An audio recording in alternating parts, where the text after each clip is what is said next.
Hello, in front of me I've got Realme 8i. In this video I'll show you how to add different types of cards to Google Pay. Firstly, let's enter Google Pay app. And now tap this blue button on the bottom of the screen. Then focus on Loyalty, Gift Card and Transit. Let's enter Loyalty and select Shop, for example IKEA Poland. Then you can scan your card or enter details manually, then tap Save.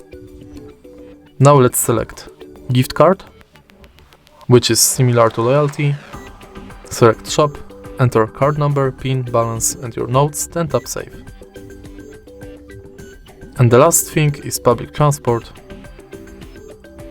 If you find your public transport, tap on it, you'll be redirected to website where you have to finish the form.